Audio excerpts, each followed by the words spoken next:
Civilian سرکاروں کی کوئی جو ہے بالادستی یا ان کی جو ہولڈ ہے ان کا وہ ذرا آرمی سے بڑا ہو، اور وہ بھی اگر کہیں بڑا تھا ماضی میں آصف زرداری کے زمانے میں یا نواز شریف کی ایک دو سرکاروں کے زمانے میں، تو وہ بڑا ہی شارٹ ٹائم کے لیے تھا. آرمی نے پھر ان کو نیچے دبا دیا کہ بھئی تم بندے کے پتر بنے رہو. تو گویا اس سے ہم یہ خز کر سکتے ہیں کہ آپ یہ کہنا چاہ رہے ہیں کہ سرکار چلے گی اگر چلانا چاہیں گے تو، سرکار نہیں چلے گی اگر نہیں چلانا چاہیں گے تو. بالکل ایسا ہی ہے کہ اگر پاکستان آرمی چاہے گی کہ بھئی اس سرکار کو ہم نے کھینچنا ہے اور آگے چلانا ہے تو وہ یہ سرکار چلے گی. اور اس پہ بھی ڈیپینڈ ہے کہ پاکستان آرمی کو IMF سے پیسہ چاہیے، دوسرے جو مالیاتی ادارے ہیں، ورلڈ بینک کو، ایشیائی بینک کو، وہاں سے بھی اگر کچھ مل سکے تو بڑی اچھی بات ہے. سعودیوں سے کچھ مل سکے، UAE سے کچھ مل سکے، امریکہ سے کچھ مل سکے. تو اگر PDM2 کی سرکار یہ کام کرتی رہے گی تو آرمی ان کا ساتھ دیتی رہے گی. تو اس حد تک ہی پاکستان کا معاملہ ہے. اب یہ PDM2 کی سرکار کے لوگوں کو اور آرمی کو الٹیمیٹلی سوچنا ہے کہ کیا اس فارمولے کے ساتھ پاکستان کو کب تک چلایا جا سکتا ہے. کوئی تھوڑی بہت وہ اپنی فارن پالیسیوں کو چینج کر کے کوئی پاکستان کی اکانومی کو ڈائنامک بنانا چاہیں گے، پاکستان کے حالات کو ڈائنامک بنانا چاہیں گے، کیونکہ دوسری طرف پاکستان تحریک انصاف کا بہت دباؤ ہے، چونکہ وہ بہت پاپولر جماعت ہے پاکستان کی، اس میں کوئی شک والی بات نہیں. ابھی الیکشن جو ہوئے ہیں اس میں ہم نے دیکھ لیا، اگرچہ ان کی سیٹیں کم آئی ہیں مگر بہرحال ان کی پاپولیرٹی تو ثابت ہو گئی، اور ریگنگ کے بارے میں بھی کہا جا رہا ہے. لیکن یہ بات طے ہے کہ یہ سرکار PDM2 کی تب تک چلے گی جب تک یہ اپنی پرفارمنس کر سکیں گے. ابھی آپ نے ذکر کیا تحریک انصاف کی پاپولیرٹی کی، تو اسی حوالے سے پاکستان تحریک انصاف پارلیمنٹ میں سنی اتحاد کونسل کے نام سے پہنچ چکی ہے، اور اسمبلی میں وہ آج بھی شور مچا رہے ہیں کہ ان کی 2/3 اکثریت والے مینڈیٹ کو چرا لیا گیا. تو اب آپ اس پہ تبصرہ کیجئے کہ یہ کس حد تک سچ، صحیح، غلط کیا ہے. یہ دیکھیے ان کا یہ کہنا کہ ان کے 2/3 مینڈیٹ کو چرا لیا گیا، اس پہ تو میں یہاں کینیڈا میں بیٹھے ہوئے کوئی اپنے پاس نمبرز میرے پاس نہیں ہیں. وہ جو پاکستان میں فارم 45، فارم 47، فارم 49 کی بات کی جاتی ہے، ابھی الیکشن کمیشن آف پاکستان نے اپنی ویب سائٹ پہ یہ فارم لگائے تھے، سنا بعد میں انہوں نے اتار دیے ہیں کیونکہ وہ کانٹراڈکٹ کر رہے ہیں جو پولیٹیکل پارٹیز کے پاس فارمز ہیں. تو لگتا ہے کہ 8 فروری کے الیکشن میں ریگنگ یا مینوورنگ ہوئی ہے، جو کہ پاکستان کے آلموسٹ ہر الیکشن میں ہوتی ہے. خود پاکستان تحریک انصاف کی جب سرکار 2018 میں بنی تھی وہ بھی مینوورنگ اور ریگنگ کے نتیجہ میں ہی بنی تھی. وہ بھی اسی برکت سے اپنی سرکار بنانے میں کامیاب ہوئے تھے، دھاندلی کی برکت سے. جو دھاندلی وہ آج کہہ رہے ہیں جس طرح الیکشن ہوتے ہیں، الیکٹورل سسٹم ہے اسی طرح. لیکن یہاں تو یہ بھی سوال ہے جو کہ میں آپ سے پوچھنا چاہوں گی کہ اگر وہ بھی ان کو تو پھر اینڈ پہ یہ بھی کہا گیا کہ آئیے پھر حکومت کیجئے. آخر لوگ تنگ آئے تو جھگڑا، لوگوں کی میموری بھی شاید بہت شارٹ ہوتی ہے اس سلسلے میں کہ پورا پولیٹیکل سینیریو دیکھیے، اس میں فیسز کے بدلنے کا تو تعلق تھا ہی نہیں. گورنمنٹ چلنی ہے یا نہیں چلنی، شاید اس کا زیادہ اہم کام تھا. جی آپ نے اہم بات کی. ان کے پاس بھی تحریک انصاف جو اب سنی اتحاد کونسل کے نام سے، چونکہ ان کا پارٹی سٹیٹس کھو لیا گیا تھا ان کے انٹرا الیکشن کی وجہ سے، بہرحال وہ کسی دوسری جماعت کے نام سے پارلیمنٹ میں پہنچ گئے ہیں. غالباً 90+ سیٹس بھی ہیں ان کے پاس، مگر الیکشن کمیشن نے ان کو جو ہوتی ہے نا پاکستان میں خواتین کی، لیڈیز کی نشستیں، وہ نہیں دیں چونکہ وہ تحریک انصاف کا ان کے پاس نہیں تھا مینڈیٹ، سنی اتحاد کونسل کا تھا. تو چلیے 90+ سیٹیں ان کے پاس ہیں سنی اتحاد کونسل کی صورت میں. اگر ان کو مل بھی جاتا وہ والا سٹیٹس کہ جی ان کو خصوصی نشستیں مل جاتی تھی، تو اس سے ان کو شاید 30-35 اور سیٹیں مل جاتی. تو اس سے ان کے پاس شاید 125-30 کے قریب سیٹیں ہوتی. امپورٹنٹ نمبر ہے. لیکن ان کے ساتھ اتحاد کرنے کو کوئی بھی تیار نہیں. اگر پیپلز پارٹی ان کے ساتھ بیٹھتی تو تبھی وہ حکومت بنا سکتے تھے. پیپلز پارٹی چونکہ تیسری بڑی جماعت ہے اپنی جو انہوں نے سیٹس لی ہیں، تو پیپلز پارٹی کی مدد کے بغیر نہ تو مسلم لیگ نواز حکومت بنا سکتی تھی اور نہ سنی اتحاد کونسل یا پاکستان تحریک انصاف حکومت بنا سکتے تھے. تو پاکستان تحریک انصاف نے بھی یہ کوشش کی ہے کہ بھئی چلیے ہم اپوزیشن میں بیٹھتے ہیں. یہ ایک اچھی بات ہے کہ ظاہر ہے جو بھی ڈیموکریسی ہوتی ہے پوری دنیا میں شور تو لوگ مچاتے ہیں, شور مچانا ان کا حق ہوتا ہے, مچاتے رہیں. میرے لیے امپورٹنٹ بات یہ ہے کہ اسمبلی میں بیٹھ گئے ہیں تحریک انصاف کے لوگ, یہ اچھی بات ہے. شور مچاتے رہیں گے, ایک دوسرے کو چور چور کہتے رہیں گے, وہ ان کو گھڑی چور کہتے رہیں گے مسلم لیگ والے, یہ ان کو ویسے چور چور کہتے رہیں گے, یہ سب چلتا رہے گا. لیکن ایک جو ان کی تحریک انصاف کی جو اب لیڈرشپ اسمبلی میں نظر آ رہی ہے بیرسٹر گوہر خان کی صورت میں, ایک ریزنیبل سے آدمی ہیں, بات چیت وہ کرتے ہیں تو بہرحال ریزنیبل طریقہ ہوتا ہے ان کا بات کرنے کا. تو اب یہ دیکھتے ہیں کہ تحریک انصاف کو اسٹیبلشمنٹ سے کتنی سپورٹ ملتی ہے, چونکہ جس نے بھی حکومت بنانی تھی وہ اسٹیبلشمنٹ کی مدد سے ہی بنانی تھی. تحریک انصاف اگر حکومت بنانا چاہتی اور اسٹیبلشمنٹ ان کے ساتھ ہوتی تو ان کی حکومت بن جانی تھی, کیونکہ ان کے پاس نمبر آف سیٹس تھوڑی زیادہ تھیں, اور پھر وہ ظاہر ہے پیپلز پارٹی والے ان کے ساتھ مل جاتے, اسٹیبلشمنٹ اگر چاہتی تو ایم کیو ایم والے مل جاتے. تو یہ سرکار پاکستان میں ہمیشہ کی سرکاروں کی طرح اسٹیبلشمنٹ کی سرکار ہے, یعنی آرمی کی سرکار ہے. اور دیکھتے ہیں کہ اب پاکستان کو انٹرنیشنلی کتنی مدد ملتی ہے. ابھی ایک امپورٹنٹ خبر آئی ہے, میں آپ کے ساتھ شیئر کرتا ہوں. غالباً پاکستان نے بھارت کے کچھ 100 سے زیادہ ویزے دیے ہیں لوگوں کو کہ جی آئیے اپنے ہندو جو آپ کی وہاں پہ مقدس جگہ ہیں آپ ان کے دورے کیجیے. یہ ایک بڑی بریکنگ نیوز ہے, یہ خبروں میں دبی ہوئی بات ہے. یہ بھی میں نے ابھی سوشل میڈیا پہ دیکھی ہے, مجھے ٹائم نہیں ملا کہ میں اس کو کنفرم کر سکتا بڑے میڈیا آؤٹ لیٹس پہ.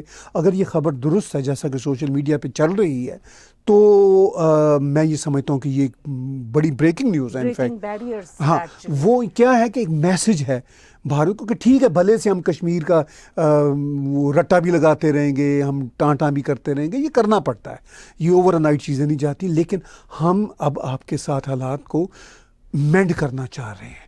آئیے آپ ہمارے ہاں آئیے, تو ہمیں بھی جب آپ محسوس کریں اپنے ہاں بلائیے. تو اس میں ٹائم لگے گا اگر یہ واقعی ایسا شروع ہو گیا, کیونکہ یہ سب دورے جو ہیں اگر پاکستان ویزے بھارتیوں کو اوپنلی دینا شروع کر دیتا ہے تو اس کا مطلب یہ ہے کہ بھارت کے لیے اپنی باہیں کھولنا شروع کر رہا ہے کہ جی ٹھیک ہے آپ آئیے. اور اس کا مقصد کیا ہے کہ آرمی کی مدد کے بغیر, آرمی کی مرضی کے بغیر پاکستان میں ایسا نہیں ہو سکتا. تو اس کا پیغام بھارت کو بھی اور پوری دنیا کو یہ ہے کہ ہم بھارت کے ساتھ بیٹھنا چاہتے ہیں, دوستی کرنا چاہتے ہیں, اور جو بھارت کی گلے شکوے ہیں ہم دھیرے دھیرے ان کو بھی دور کر دیں گے. بائیلیٹرل ٹاک کے لیے اوپن ہے, اور بائیلیٹرل ٹاک کے لیے اوپن ہونے کے لیے پہلے مائنڈ کھلتے ہیں, تبھی یہ سب کچھ پاسبل ہوتا ہے. تو اب دیکھتے ہیں آنے والے دنوں میں یہ حالات کس طرح ڈیولپ ہوتے ہیں. چلیے جی, اب ہم آتے ہیں یو ایس اے کی طرف. ٹرمپ کے سپر ٹیوزڈے کی جیت کے حوالے سے بھی خبر سامنے آئی ہے کہ نکی ہیلی نے اپنی کیمپین کینسل کر دی ہے. اب یہ بات کلیئر ہو گئی کہ جولائی کنونشن میں ٹرمپ ہی صدر کے کنفرم کینڈیڈیٹ ہوں گے. دوسری طرف ٹرمپ کے خلاف مقدمے بھی چل رہے ہیں. کہیں ٹرمپ کو الیکشن لڑنے سے روک تو نہیں دیا جائے گا عین وقت کے اوپر؟ جی یہ بڑے مشکل سوال ہیں. اس کا امکان ہے کہ صدر ٹرمپ کو, مطلب کم امکان ہے لیکن امکان ہے کہ صدر ٹرمپ کو کسی اسٹیج پہ جا کے کہا جائے جب ان کو لگ رہا ہو امریکہ کی ڈیپ اسٹیٹ کو کہ بھئی یہ ٹرمپ ہمارے لیے چیلنج ہے تو ہم اس کو روک دیں. لیکن اس کا کم چانس ہے. اس کی 2-3 وجوہات ہیں. ایک وجہ تو یہ ہے کہ ٹرمپ بہت پاپولر ہیں اپنے سپورٹرز کے اندر. اس وقت ان کا جو پاپولیرٹی کا گراف ہے وہ صدر بائیڈن سے زیادہ ہے. تو کوئی بھی امریکہ کے ادارے, جوڈیشری, بڑی جوڈیشری, سپریم کورٹ, اس میں آلریڈی ویسے بھی کنزرویٹو کے ججز موجود ہیں. تو مجھے امکان نہیں لگتا, یعنی زیادہ امکان نہیں لگتا کہ ٹرمپ کو روک دیا جائے گا, کم امکان ہے. اچھا, دوسرا جو اس کا فیکٹر ہے وہ یہ ہے کہ افورڈ نہیں کریں گے امریکی ادارے اتنی بڑی سپورٹ کو کرش کرنا. تیسرا جو ہے, ٹرمپ بھی ایک بار پہلے پریزیڈنٹ رہ چکے ہیں, وہ بھی ڈیپ اسٹیٹ کے اشاروں کو سمجھتے ہیں. مجھے کل کی جو ان کی تقریر تھی، رات کی جو ان کی تقریر تھی سپر ٹیوزڈے کی، وہ سن کے مجھے اندازہ ہوا کہ ان کی لینگویج ذرا ٹون ڈاؤن ہوئی ہے، ذرا ان کا رویہ نرم ہوا ہے. تو مجھے یہ بھی امید ہوئی، اگرچہ ٹرمپ انپریڈکٹیبل آدمی، کسی وقت کچھ بھی کہہ سکتے ہیں، لیکن انہوں نے بھی اپنے رویے کو، لہجے کو ذرا ہلکا رکھا ہے. لیکن وہ بھی تو ایک پروسیس میں ہے، بہرحال پروسیس میں ہیں، سیزنڈ آدمی ہیں، سیزنڈ پالیٹیشین ہو چکے ہیں، آفٹر آل پریزیڈنٹ رہے ہیں. ٹھیک ہے نا، 4 سال پریزیڈنٹ رہے ہیں، 4 سال سے وہ مطلب اپنی کیمپین چلا رہے ہیں. تو 8 سال ان کا یہ پروسیس. اس سے پہلے وہ اتنے بڑے بزنس مین ہیں، اتنی بڑی امریکہ کی پرسنالٹی ہیں. تو ٹرمپ ایک سیزنڈ آدمی ہے. اور بہرحال یہ الیکشن کافی انٹرسٹنگ ہے. 2 بابوں کے درمیان الیکشن ہے، ٹرمپ اور بائیڈن. کافی میڈیا شور مچا رہا ہے اور مختلف حوالوں سے بحث ہے، جیسے لوگ مطمئن نہیں ہیں، لیکن ظاہر ہے بیڈ چوائسز تو آپ کو کرنی ہے. ہاں، مطلب آپ کوئی چوائس بھی نہیں ہے نا. ہاں، تو چلیے اب آتے ہیں، جو بائیڈن بھی سپر ٹیوزڈے کے موقع پر اپنی پارٹی کا اعتماد حاصل کرنے میں کامیاب ہوئے ہیں. یہ سپر ٹیوزڈے جو ہے نا، یہ لاٹری کے اسی طرح ان کی پارٹی کے اندر ان کی عمر کے حوالے سے بھی چہمگوئیاں ہونی، یہ ایک بہت بڑا ایشو ہے around the world. Joe Biden کا مستقبل آپ کو کیسا نظر آتا ہے؟ نیز جو بائیڈن نے ایک بار پھر کہا ہے کہ ٹرمپ سے جمہوریت کو خطرہ ہے. آپ ان 2 باتوں کو کیسے دیکھتے ہیں؟ دیکھیے، جو بائیڈن کی عمر 81 ایئرس ہے، ٹرمپ صاحب کی عمر 77 ایئرس ہے. جو بائیڈن بہت سیزنڈ پالیٹیشین ہے، اس میں کوئی شک والی بات نہیں ہے. ان کی پالیسیوں سے کوئی ایگری کرے نہ کرے وہ ایک الگ معاملہ ہے. ان کا ٹرمپ سے کہیں زیادہ ایکسپیرینس ہے انٹرنیشنل دنیا کو ڈیل کرنے کا بھی، اور پالیٹکس میں جو ان کا ایکسپیرینس ہے وہ 40+ ایئرس کا ہے. تو جو بائیڈن، اس میں کوئی شک والی بات نہیں. دکھ بھی رہا ہے کہ 4 سال بڑے ہونے کے ناطے ان کے ریفلیکسز اتنے شارپ نہیں ہیں جتنے ہونے چاہیے. وہ اگرچہ دوڑتے ہیں اسٹیج پہ ثابت کرنے کے لیے کہ میں آج بھی دوڑ سکتا ہوں، لیکن وہ بیچارے یادداشت بھی کہیں نہ کہیں ان کی کھو جاتی ہے. عمر ایک بہت بڑا فیکٹر ہے. اگر ہم زندہ رہے تو اس عمر تک شاید ہمارا حال اس سے زیادہ چیلنجنگ ہو، چونکہ یہ لوگ تو پریویلیج کلاس کے لوگ ہیں. تو صدر ٹرمپ بھی 77 ایئرس کے ہیں، 4 سال چھوٹے ہیں، لیکن ابھی صدر ٹرمپ کا جو اسٹیٹ آف مائنڈ ہے، ریفلیکسز کی حد تک وہ ٹرمپ سے بہتر لگتا ہے. ظاہر ہے، مطلب جب آپ عمر کے اسٹیج پہ ہوتے ہیں وہاں پہ 1-2 سال بہت میٹر کرتے ہیں. میرا خیال ہے اس میں پیشنیٹ ہونا بھی بہت میٹر. پیشنیٹ تو خیر دونوں بہت ہیں، دونوں بہت پیشنیٹ، اس میں کوئی شک والی بات نہیں. اس میں میری رائے میں عمر کا ہی معاملہ ہے. تو اب یہ ہے کہ کہا جا رہا ہے کہ جو بائیڈن کے ابھی کو میڈیکل ٹیسٹ بھی ہوئے ہیں، ان کی پارٹی کے اندر بھی کنسرنز ہیں. ابھی براک اوباما کی جو بیگم ہے مشیل اوباما، انہوں نے اپنے ایک ولاگ میں کہا ہے کہ بھئی امریکہ کو ایک زیادہ ایکٹیو صدر کی ضرورت ہے. کچھ اس طرح کی بات انہوں نے کہی ہے. تو اشارہ ہے ان کا بھی کہ وہ بہت سپورٹر ہیں جو بائیڈن کی. ظاہر ان کی پارٹی سے ہیں، ان کے ہسبینڈ بہت سپورٹر ہیں. ان کے ہسبینڈ کے زمانے میں جو بائیڈن 8 سال وائس پریزیڈنٹ رہے تھے. تو اس کی طرف لوگ یہ سوچ رہے ہیں اس بات کے بعد کہ کیا مشیل اوباما جمپ ان کرنا چاہتی ہیں. اچھا، جو وائس پریزیڈنٹ ہیں کاملا ہیرس، وہ ان کے بارے میں بھی کہا جا رہا ہے کہ وہ بھی پریزیڈنٹ شپ کی امیدوار ہو سکتی ہیں اگر الیکشن کے سمے تک آتے آتے جو بائیڈن کی نیت بدل جائے، وہ کہیں کہ ہاں اب مجھے مشکل لگ رہا ہے الیکشن لڑنا، تو پھر ظاہر ہے کاملا ہیرس ہی ہوگی سیکنڈ آپشن. مشیل اوباما بھی ہو سکتی ہیں، اس بات کا بھی امکان ہے. کچھ پولس تو ہلری کلنٹن کا نام بھی لے رہے ہیں. میرا نہیں خیال وہ اب جمپ ان کریں گی. 2 بار وہ پہلے جمپ ان کر چکی ہیں، اور وہ تو اوباما کے خلاف کینڈیڈیٹ بھی تھیں، ہار گئی تھیں کینڈیڈیٹ شپ کو. تو سچویشن کافی انٹرسٹنگ ہے.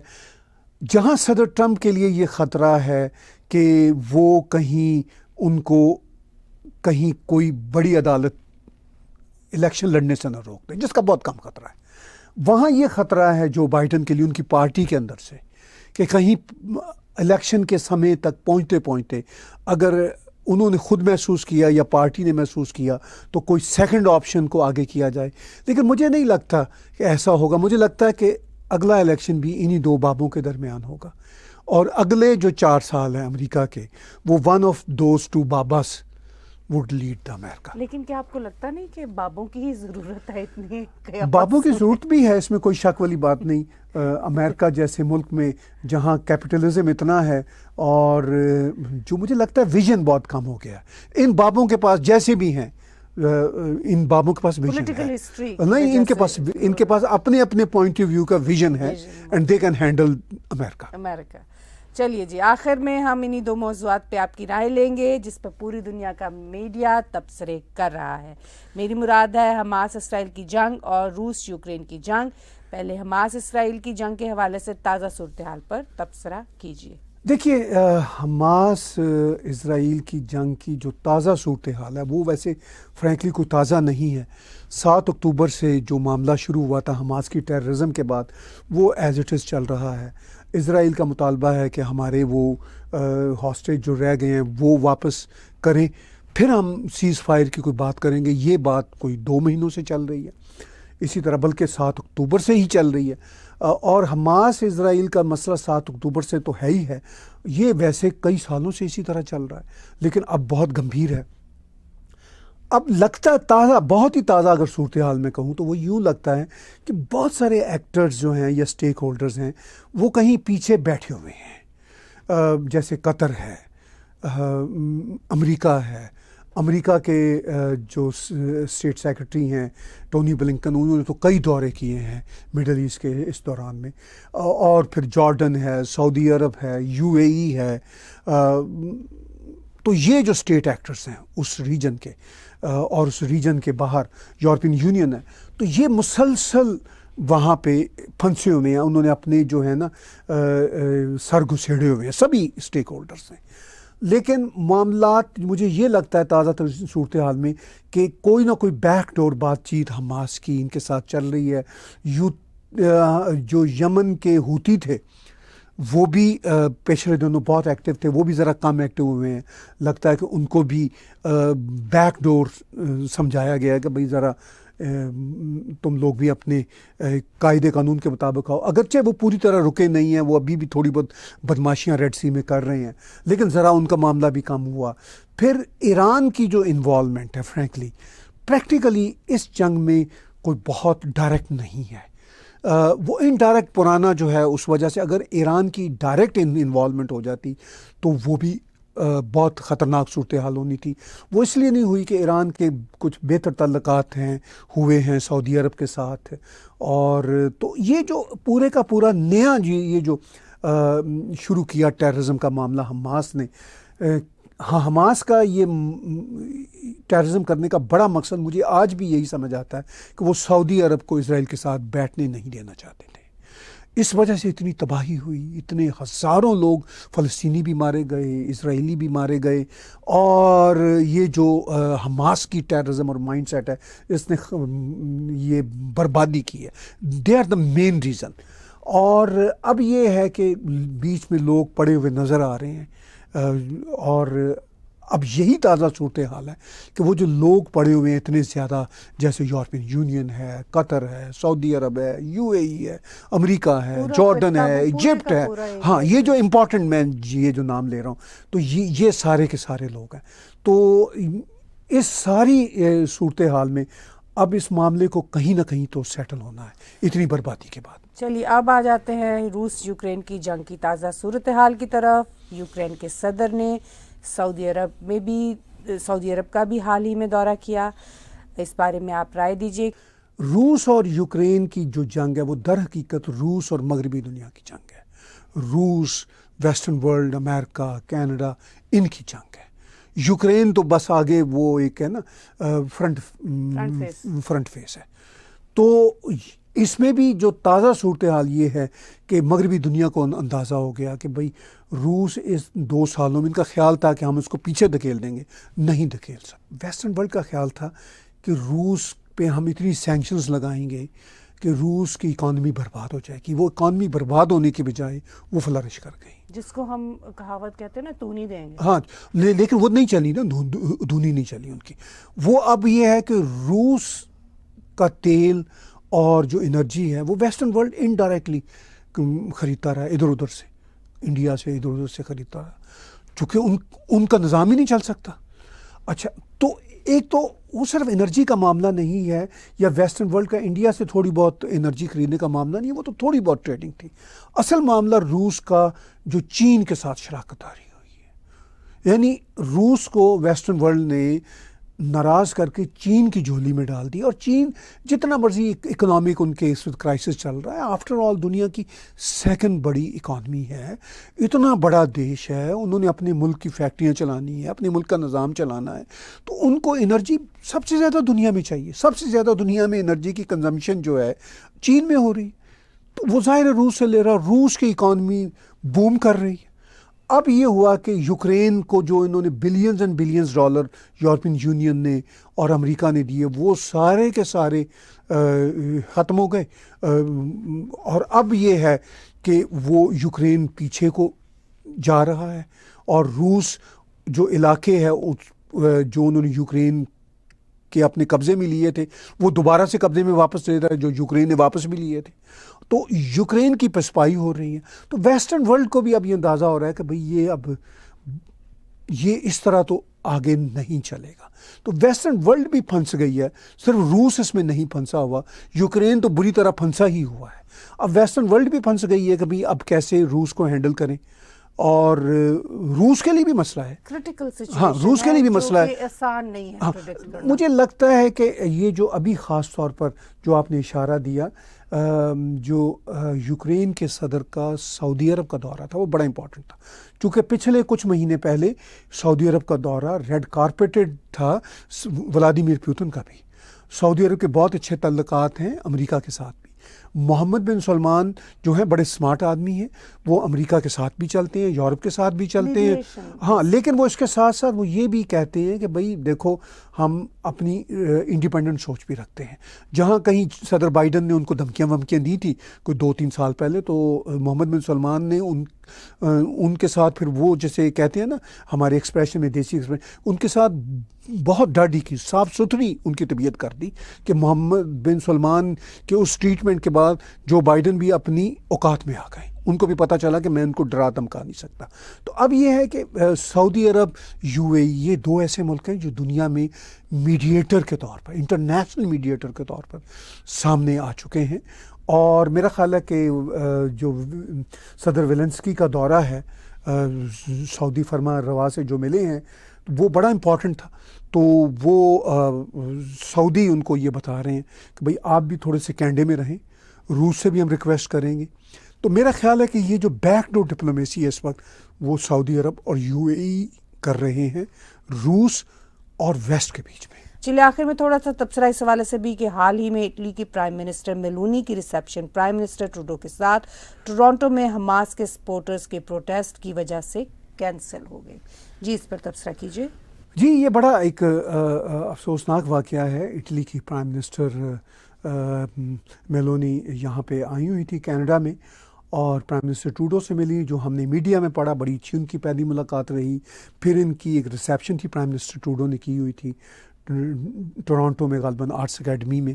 تو وہاں باہر کوئی 400-500 حماس کے سپورٹر پہنچ گئے اور انہوں نے انٹری بین کر دی اور وہ کینسل ہو گئی. تو یہ بڑی ایک میں سمجھتا ہوں یعنی شرمناک بات ہے کینیڈا کے لیے کہ ہماری سیکیورٹی اتنی ویک ہے کہ ہم 400-500 لوگوں کو ہینڈل نہیں کر سکتے. ہم ان کو اس مین وینیو سے دور نہیں رکھ سکے کہ وہ ہماری جو 2 بڑے دیشوں کی جو ہے سیکیورٹی کے لیے چیلنج بن گئے ہیں. ان کو بھی سوچنا چاہیے تھا کہ بھئی آفٹر آل اس طرح کی حرکتوں سے وہ کیا اچیو کرنا چاہتے ہیں. مگر پرائم منسٹر ٹروڈو ایک ویک پرائم منسٹر ہیں ہر اعتبار سے, نہ ان کا اوپینین کوئی اسٹرانگ ہوتا ہے, لیکن وہ بہرحال چلاک پولیٹیشین بھی ہیں. لیکن دیکھیے G7 کی غالباً اسی سال میٹنگ ہو رہی ہے اٹلی میں, تو اٹلی کی پرائم منسٹر آئی ہوئی تھی. کینیڈا بھی G7 کا حصہ ہے, اٹلی بھی G7 کا حصہ ہے. اب غالباً اس کے بعد جو ہے 2025 میں ہم کینیڈا والے ہوسٹ کر رہے ہیں G7 کی کانفرنس کو یا سمٹ کو. تو اس میں میرا خیال ہے کہ یہ ایک ویکنیس ہے کینیڈا کی طرف سے کہ ان کی سیکیورٹی اتنی ویک رہی کہ یہ ان سپورٹرز کو, ان حماس کے جو حامی لوگ ہیں یہاں پہ, ان کو اس وینیو سے کوئی 500 میٹر یا 1 کلومیٹر کے فاصلے پہ پرے نہیں رکھ سکے. وہ وینیو کے عین اوپر سر پہ آن کے کھڑے ہو گئے, گیٹ پہ انہوں نے ایک طرح سے دھاوا بول دیا, قبضہ کر لیا. تو کینیڈا کی پولیس بھی, RCMP ٹورانٹو کی پولیس بھی, اور پرائم منسٹر ٹروڈو کی اپنی جو سیکیورٹی ٹیم ہوتی ہے وہ اتنی ویک ثابت ہوئی کہ یہ ایونٹ نہ ہو سکا. تو یہ ایک شرمناک بات ہے. یہ بات بہت امپورٹنٹ ہے کہ یہ سسٹم کو چیلنج ہے نا جی, کہ ہم اتنا چھوٹا سا اگر گروپ آ کے اتنا بڑا کر سکتا ہے تو we should think about our securities. ٹھیک ہے کہ ہم اگر 400-500 لوگ ہمارے پورے کینیڈا کے نظام کو ڈسرپٹ کر سکتے ہیں تو پھر کینیڈا کا خدا ہی حافظ ہے. آج کا بلا تکلف شو میرے اور طاہر اسلم گورا کے ساتھ دیکھنے کا بہت بہت شکریہ. آپ ہمارے اسی چینل پر ڈونیٹ کے بٹن کو دبا کر پے پال, پیٹریون یا کریڈٹ کارڈ کے ذریعے ڈونیٹ کر سکتے ہیں.